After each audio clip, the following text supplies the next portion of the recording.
story, and actually it started out with somebody else saying, Termite, they should do a movie over your life story. And so here we are today. So I'm going to take you back in a little bit of my history and see what you think. I was born in 1956, August the 29th, right here in Houston, Texas.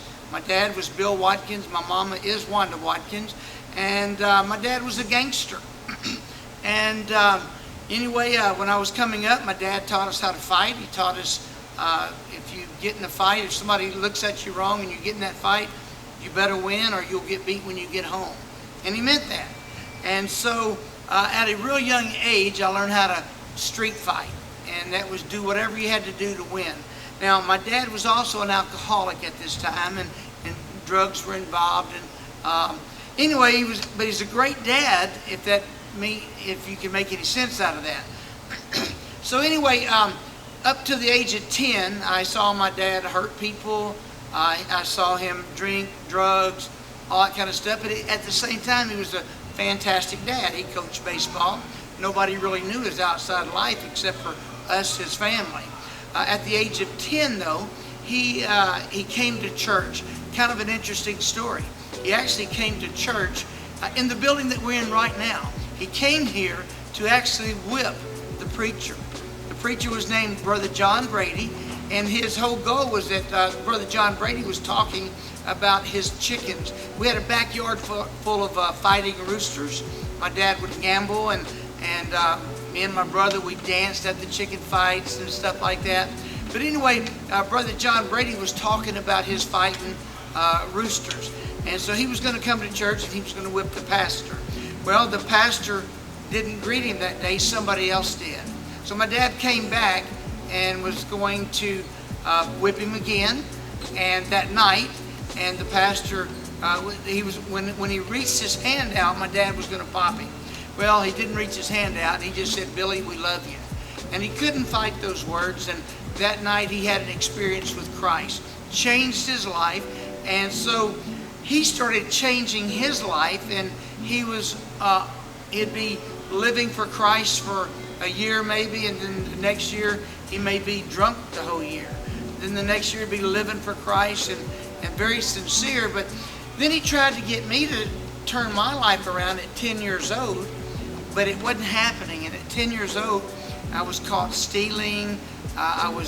One time I actually whipped a guy and took him to his front door, knocked on his parents' door and said, here's your son. He said something, so I whipped him. If he says it again, I'm going to do it again.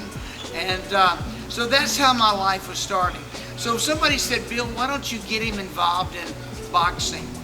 And then an opportunity came up just a few weeks after that. One day I was out playing baseball. He was the baseball coach, and I was really bad. My dad would put me way out in left field, and I was the kind of kid, he'd say, just keep on going, son, just keep on going. And I was way out there where I couldn't get in any trouble. But this man named Joe Dove came up there and said, Billy, does Termite want to be a boxer? He said, I don't know, let's ask him. They called me in off the field, and I come running up there, and Joe Dove, I'll never forget this. This is the kind of people my dad hung with. He had a beer at a baseball park, had a beer in one hand, had a cigarette in the other, had a baseball cap that really was cut good, had dark sunglasses on because of his drinking, and he said, Termite, you want to be a boxer? And I said, yeah. So we went down to my garage. He had his son and two twin brothers. And so we went down to my dad's garage. It was a 3-car garage. Put the gloves on with one of the twin brothers, car twin brothers.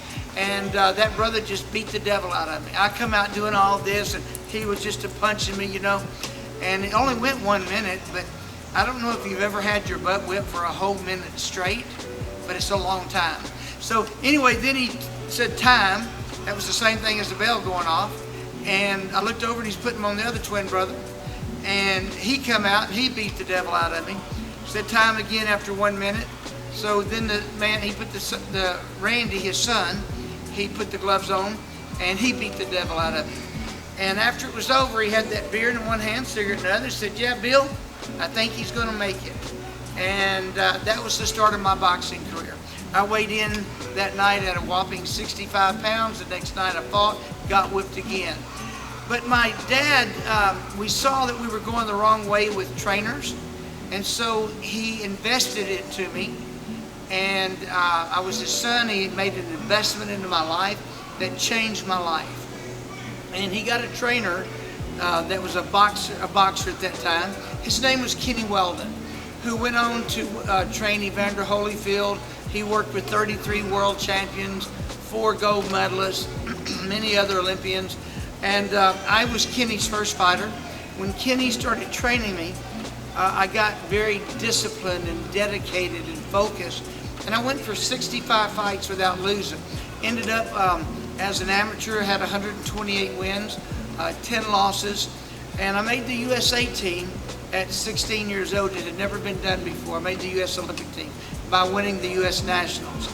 And so I fought amateur just a little bit longer at 16, but I made a protest against a certain group, I won't name their name, that were taking money from boxing. And when I protested, it knocked me out of going to the Olympics. And so at 16 years old, I turned pro. Only had 1 or 2 fights as a 16-year-old. I had to turn pro out of Orlando, Florida, because I wasn't old enough here in Texas. And then I went on to have a pretty awesome professional boxing career. I had 65 pro fights. I had 58 wins, 5 losses, 2 draws, 48 knockouts. 1980, I fought for the World Championship, probably my biggest fight ever. It's when Muhammad Ali fought Larry Holmes. It was a double main event. I fought Saul Mambi. About 2.5 billion people saw that fight.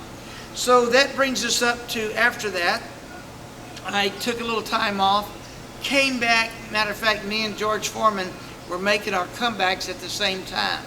But I had, I think 12 fights on the comeback, had 11 wins, 1 draw, but I broke my wrist in one of my fights, and I broke the 3rd round. I did knock the guy out to the 8th round, so I ended up hurting my wrist real bad, and I retired.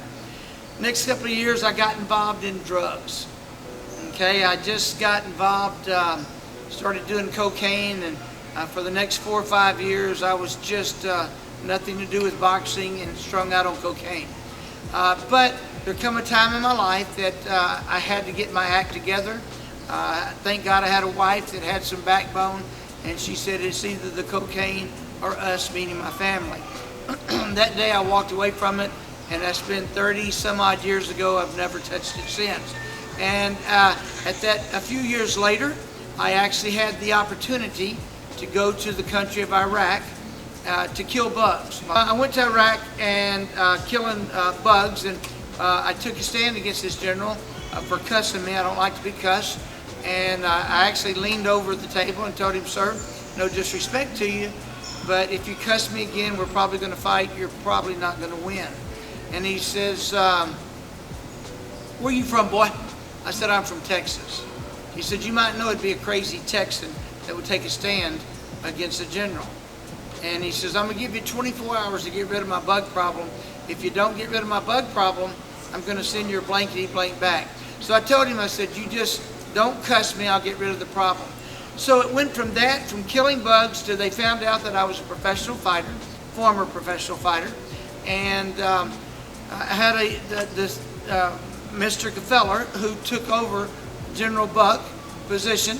And one day they came to me and said, "What are the chances of getting the country of Iraq to the Olympics?" And I said, "You got a slim to none chance, maybe a 1 in a million." And he goes, "Great." He slammed his hand down on the desk. He said, "Great. All we need is the 1. We don't need the million." And he says, "I expect you to get it done." So that started a new venture in my life. I'm over in Iraq, and my job is to get Iraq to the Olympics. It's a pretty cool story. I won't go much into it, but they tried to kill me. They set bombs off at us and had bounties out for me.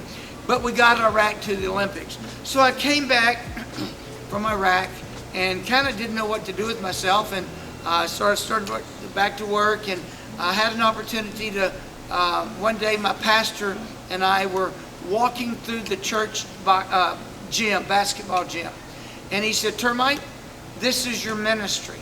I said, "What do you mean?" He says, "Your boxing ministry. You should turn fighter this into a gym, call it Fighter Nation. He goes, it's your ministry. You're the pastor of Fighter Nation. And at first I kind of laughed, and then all of a sudden, next thing I know, things just started falling into place. That happened one day. The next day, people started coming to me saying, I want to volunteer time. The next thing you know, we got a gym here called Fighter Nation. Now it's one of the top boxing gyms in the nation. And what's big about it is not only that we have great fighters, but we have great people. We have an opportunity to make a difference in people's lives. And so here, I get to work with gang members, help people get out of gangs. That's a story in itself. I'm talking about real gangs, the type that kill you. And we get people here that are out of the gangs now. We also work with bullying at schools, and we work with all kinds of things, but we help people get their lives straight, and we use boxing as a tool. Since I started here, we sent the first female in American history to the Olympics, Marlene Esparza, in boxing, and we've just done a lot of great things. And so I think I've got a pretty cool story. I've just told you a little bitty bit of it. And by the way, I've been drug-free for about 35 years now, and alcohol-free, don't do any of it. But we've had an opportunity to help probably close to 1,000 kids in the 7 years that we've been involved here at Fighter Nation. So that's a little bit of my story. I hope that you enjoyed it, and I'd love to share it more with you one-on-one.